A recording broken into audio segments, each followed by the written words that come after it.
Okay, let's get into it.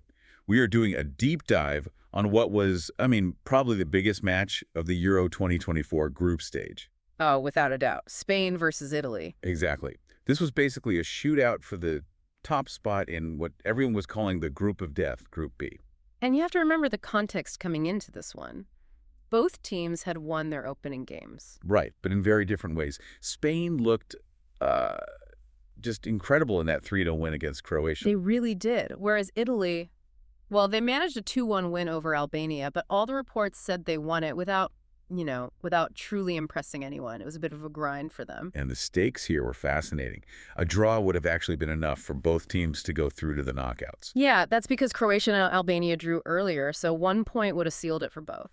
But this was never going to be about just squeaking through, was it? This is about winning the group. Exactly. It was all about securing that so-called easier passage in the next round. And that advantage, in the end, went to Spain. It did. They won. They're through. The way they won, it's the big talking point. An own goal. A Calafiori own goal. You look at that scoreline 1-0 and you think, what a tight game. Right. But that couldn't be further from the truth. If you look at the source material, the phrase that keeps coming up is dominant La Roja. And the stats back that up. They had something like 20 shots. 20 shots against Italy. That's almost unheard of. That sheer volume of pressure is why the own goal happened. It wasn't luck, it was. It was an inevitable result of that pressure. Something had to give. Yeah, it's a deflection from a cross. Right? And we saw other moments that proved that point. Absolutely. The best example was probably that Nico Williams effort in the 70th minute. Oh, that stunning curling shot. I was sure that was going in. It beat the keeper, Donnarumma, all ends up. But it just smacked off the crossbar. It just showed that Spain could create...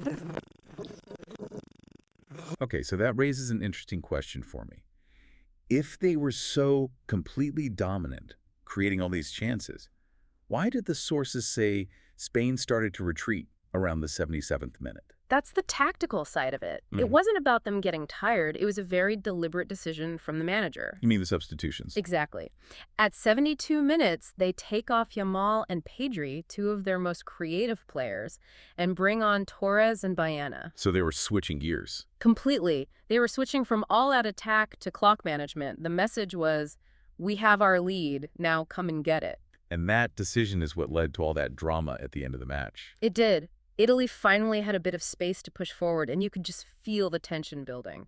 Especially at that corner in the 86th minute with the scuffle between Retegui and Lenormand. And Lenormand was already on a yellow card from earlier, so that was a bit risky. And then the grand finale, the 96th minute, the last corner of the game. Yep, and you see Donnarumma, the Italian keeper, sprinting the entire length of the field to get into the box. The ultimate Hail Mary. But Spain's defense just held on.